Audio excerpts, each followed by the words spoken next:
Hello dear student, welcome to NCERT Flix. आप सभी का वेलकम है एनसीईआरटी फ्लिक्स में। In this video tutorial we will explain the chapter of class 5th EVS subject which name is super senses. इस video tutorial में हम super senses chapter का fully explanation करेंगे, वो भी वर्ड मीनिंग के साथ में। तो चलिए स्टार्ट करते हैं अपना आज का वीडियो ट्यूटोरियल। स्टूडेंट, आपको पता है कि ये जो सुपर सेंसेस चैप्टर है काफ़ी लंबा है, तो इसलिए हम इसे अलग अलग पार्ट में कवर करेंगे।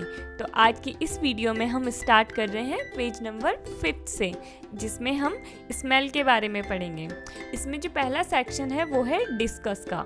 ठीक है, डिस्कस में जो क्वेश्चन नंबर 1 है वो है do the clothes of any of your family members smell whose. So student, आपको बताना है कि आपकी फैमिली में ऐसा कोई मेंबर है जिनके कपड़ों से स्मेल आती है और वो कौन है। तो जैसे हमारे फादर हैं, वो ऑफिस जाते हैं, स्वेट होता है, उन्हें पसीना आता है जिससे उनके कपड़ों पे स्मेल आती है।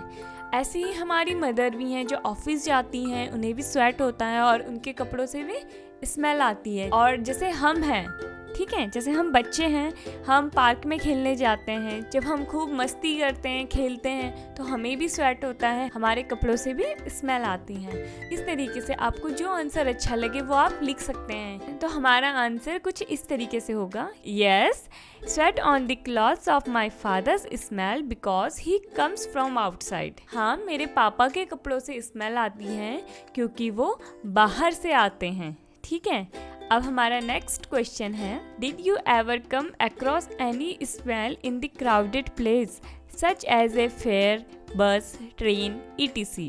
क्या आपको कभी भीड़ भाड़ वाली जगह जैसे मेला, बस, ट्रेन आदि से कोई गंध आती है? ऑफ कोर्स, जब आप मेले में जाते हैं या कोई फेयर में जाते हैं, बस में जाते हैं, ट्रेन में जाते हैं, आपको कभी कभी स्मोकिंग की स्मेल होती है, वो इन सभी जगह में मिलती है।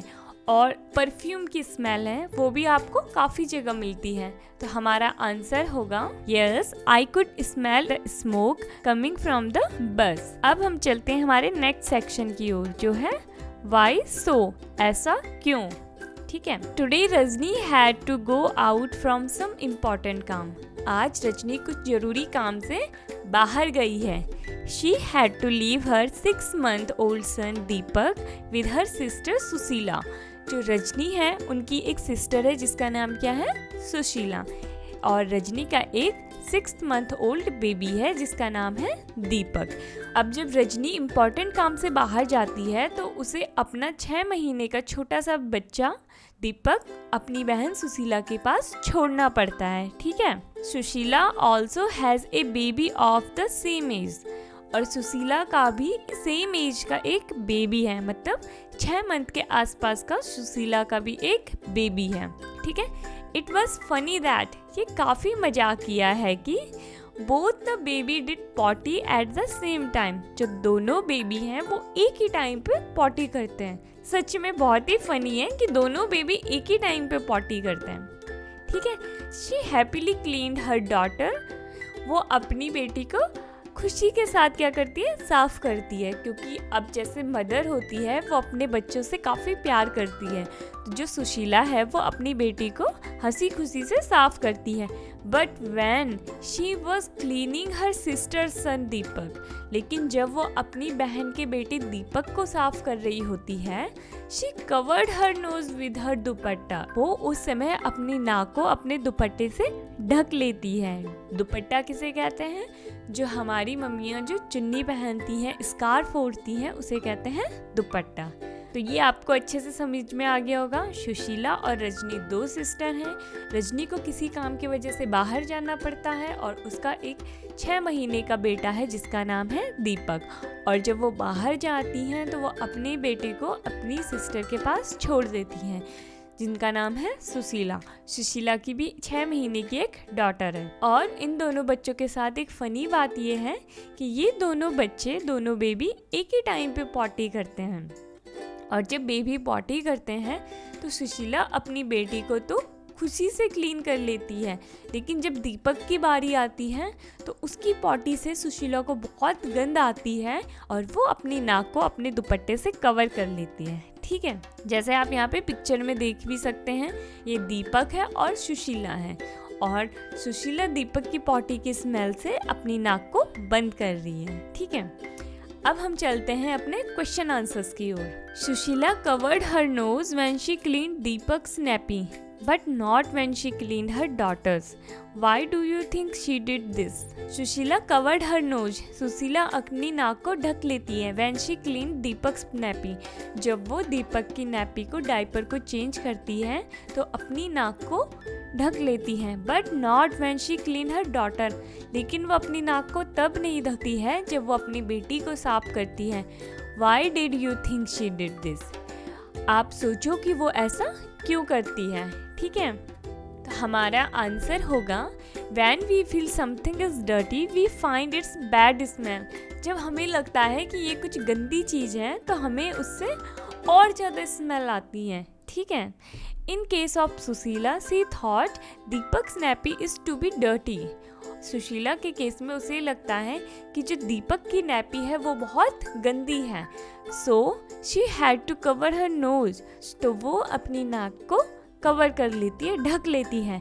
When she was cleaning her daughter's nappy, और जब वो अपनी बेटी की नैपी को क्लीन करती है, she did not think of it being dirty, और वो उस समय ये नहीं सोचती कि ये गंदा है. ठीक है, अब हमारा नेक्स्ट क्वेश्चन है, how do you feel when you walk near a heap of garbage?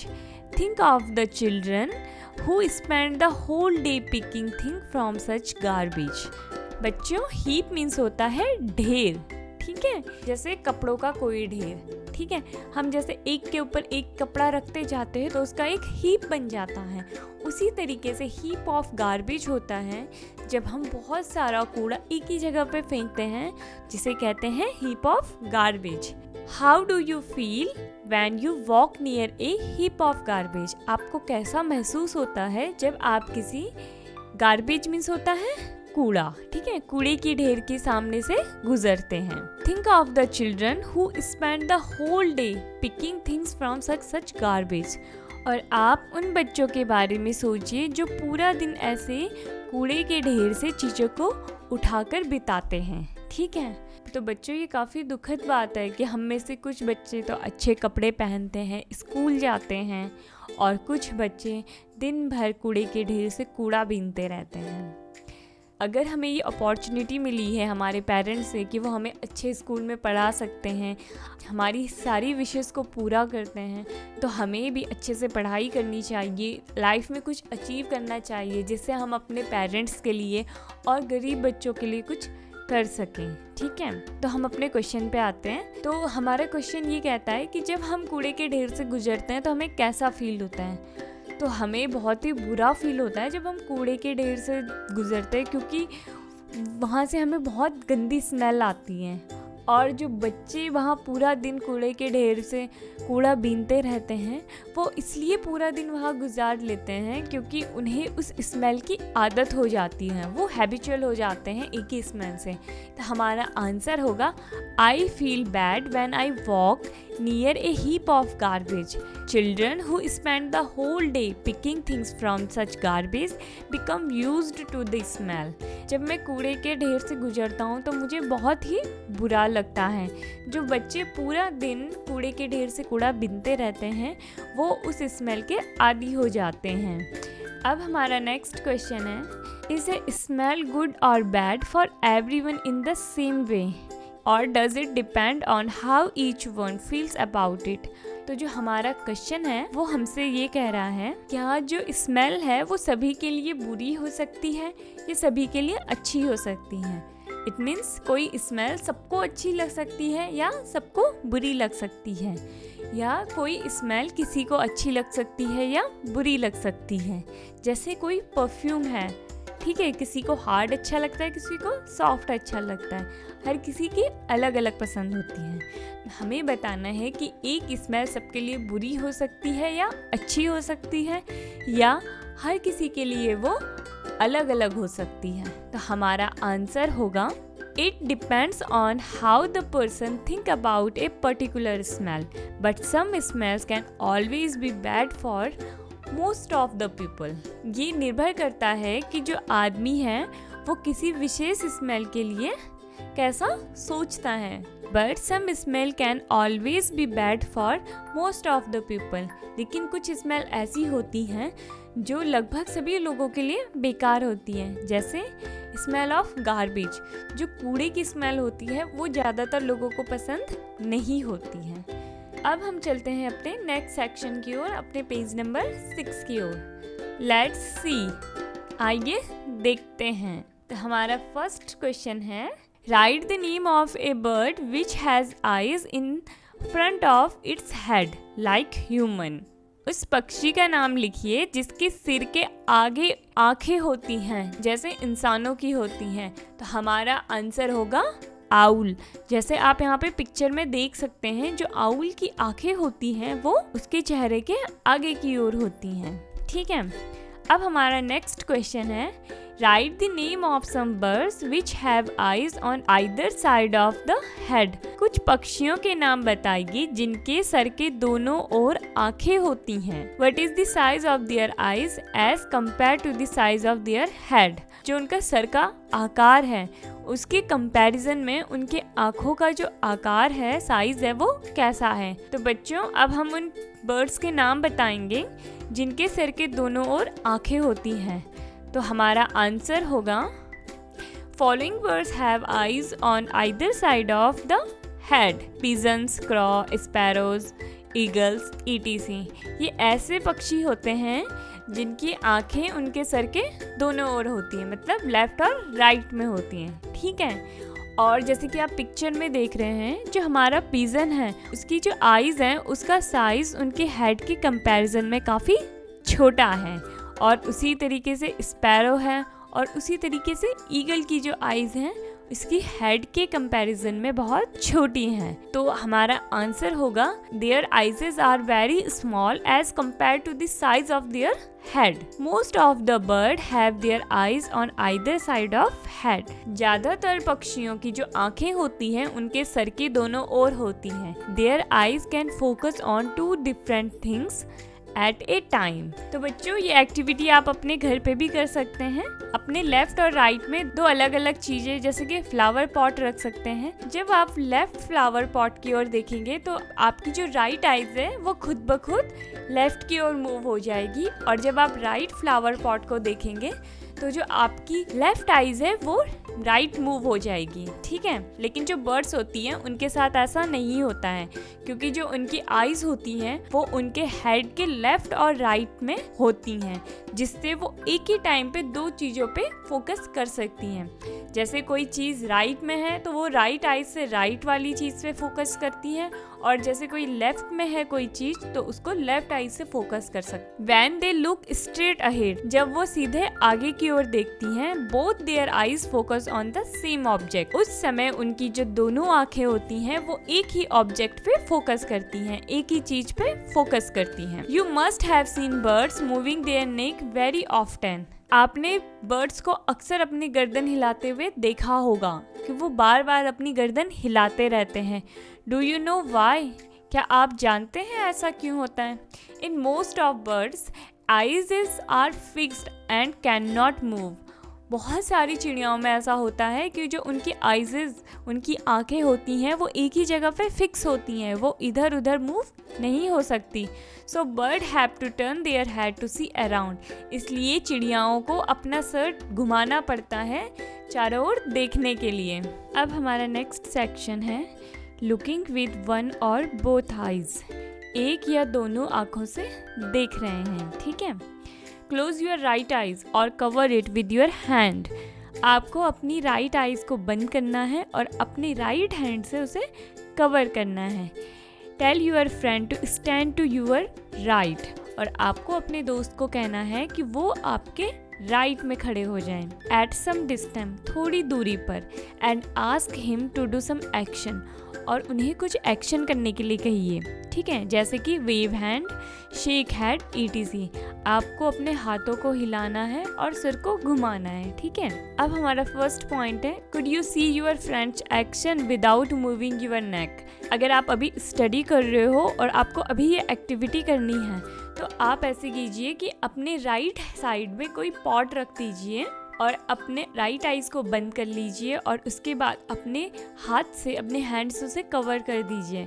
तो अब आपको वो पॉट या कोई भी आइटम आपको राइट में दिखाई दे रहा है। आई होप आपको नहीं दिखाई दे रहा होगा, क्योंकि मुझे भी नहीं दिखाई दे रहा है। तो इसी तरीके से जब आपको वो पॉट नहीं दिखाई दे रहा है, आपको आपके फ्रेंड का एक्शन भी नहीं दिखाई देगा। ये जो एक्टिविटी है आप इसे अपने फ्रेंड के साथ भी कर सकते हैं और आंसर तब भी लिख सकते हैं। तो हमारा आंसर होगा I could not see my friend's action without moving my neck. मैं अपनी गर्दन को बिना घुमाए अपने फ्रेंड का एक्शन नहीं देख सकता था। अब हमारा नेक्स्ट क्वेश्चन है, Now try to look at your friend's action with both your eyes open but without moving your neck. अब क्वेश्चन हमसे कह रहा है नाउ ट्राई टू लुक, अब आप देखने की कोशिश कीजिए एट योर फ्रेंड्स एक्शन, आपके फ्रेंड का action with both your eyes open, आपकी दोनों आंखें खुली हैं but without moving your neck, लेकिन गर्दन को घुमाए बिना। अब आपका फ्रेंड वैसे ही आपके राइट में जाके एक्शन करेगा, इस बार आपकी आंखें ओपन है, आपने उनको क्लोज नहीं किया है, अपने हैंड से कवर नहीं किया है, बट आपको आपकी गर्दन नहीं घुमानी है, नेक को मूव नहीं करना है। आप जब ये एक्टिविटी करेंगे तो आपको पता चलेगा कि आप अपने फ्रेंड का एक्शन देख पा रहे हैं। ठीक है, तो बच्चों पहले ये एक्टिविटी आप जरूर करना और उसके बाद ही आप इसके आंसर को लिखना। ठीक है, तो हमारा आंसर होगा I could see my friend's action now. मैं अब अपने दोस्त का एक्शन देख सकता हूँ। अब हमारा नेक्स्ट क्वेश्चन है, What was the difference on looking with one or both eyes? एक या दोनों आँखों से देखने से क्या फर्क पड़ा? तो हमारा आंसर होगा I can see wider area with both eyes as compared to with one eyes. I can see better with my both eyes. जब हम अपनी दोनों आँखों को खोलते हैं तो जो हमारे देखने का एरिया होता है वो बढ़ जाता है, वाइडर हो जाता है। ठीक है, और जब हम अपनी एक आँख से देखते हैं तो हमारी जो देखने का एरिया है वो श्रिंक हो जाता है। ठीक है, आप ये एक्टिविटी अभी भी कर सकते हो। अपने हाथ से अपनी एक आँख को क्लोज कीजिए, आपका जो देखने का एरिया है वो श्रिंक हो जाएगा, और जब आप दोनों ओपन आइज से देखोगे तो जो आपका देखने का जो एरिया है वो वाइडर हो जाएगा। ठीक है, अब नेक्स्ट क्वेश्चन है, हमारा क्वेश्चन हमसे कह रहा है नाउ टॉस ए स्मॉल बॉल और ए कॉइन। आप एक जो बॉल है छोटी सी या कोई कॉइन, कॉइन मीन्स होता है सिक्का, उसे उछालिए।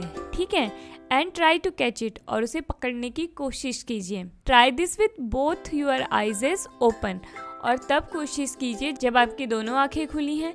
देन क्लोज वन आइज, उसके बाद आप अपनी एक आंख बंद कर लीजिए। And try to catch it, और फिर से उसे पकड़ने की कोशिश कीजिए। When was it easier to catch? और बताइए कि ये कैच पकड़ना कब इजी था, जब आपकी दोनों आंखें खुली थी या एक आंख खुली थी।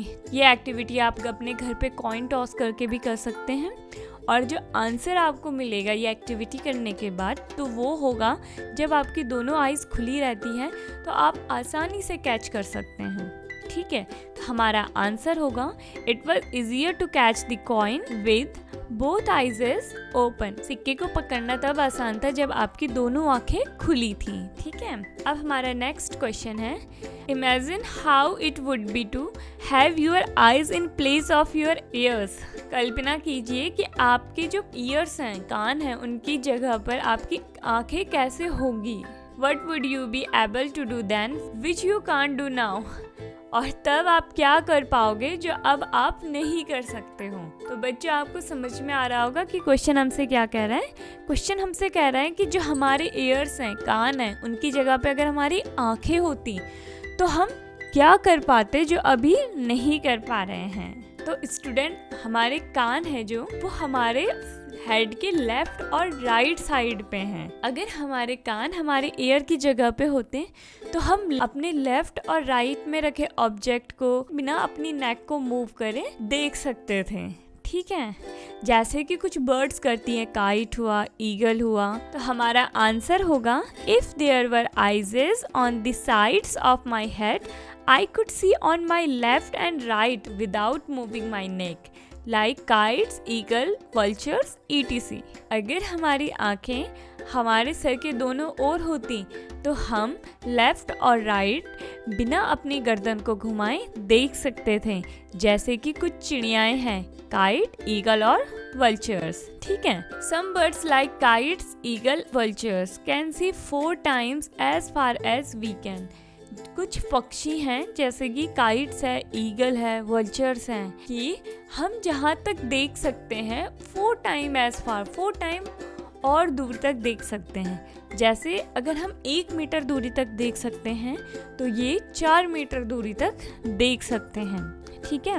These birds can see things from a distance of 8 meters what we can see from a distance of 2 meters. जैसे आपके स्टडी टेबल पे एक वाटर बोतल रखी हुई है, अगर हम इसे 2 मीटर की दूरी से साफ देख सकते हैं तो ये जो बर्ड्स हैं इसे 8 मीटर की दूरी से उतनी ही क्लैरिटी से देख सकते हैं जितना कि हम 2 मीटर की दूरी से देखते हैं। तो ये है इनकी सुपर पावर। अब हमारा क्वेश्चन है, now can you guess from what distance can an eagle in the sky can see a roti on the ground. तो क्वेश्चन हमसे कहता है कि अब आप क्या अंदाजा लगा सकते हो कि आसमान में एक ईगल किसे कहते हैं, बाज को, ठीक है, वो कितनी दूरी से जमीन पर रखी हुई रोटी को देख सकता है। तो बच्चों, जो ईगल होता है, जो उसकी साइट है वो उसकी सुपर पावर है और वो ग्राउंड पे रखी हुई रोटी को 1/2 किलोमीटर से 2 किलोमीटर की दूरी से देख सकता है। ये काफ़ी इम्पॉर्टेंट क्वेश्चन है और ये आपके एग्ज़ाम में भी आ सकता है। तो हमारा आंसर होगा, An eagle can see a roti on the ground from a distance of 1.5 kilometer to 2 kilometer. ठीक है। I hope students super sense का ये पार्ट आपको काफ़ी अच्छा लगा हो और इसके नेक्स्ट पार्ट में हम डू एनिमल सी कलर्स का सेक्शन को कंप्लीट करेंगे। आई होप आपको ये वीडियो पसंद आया हो। अगर आपको ये वीडियो पसंद आया हो तो मेरे चैनल को लाइक करें, सब्सक्राइब करें और सब्सक्राइब करने के लिए आप नीचे दिए हुए रेड बटन को प्रेस कर सकते हैं। और अब मिलेंगे हम अपने नेक्स्ट वीडियो में, तब तक के लिए take care and bye bye.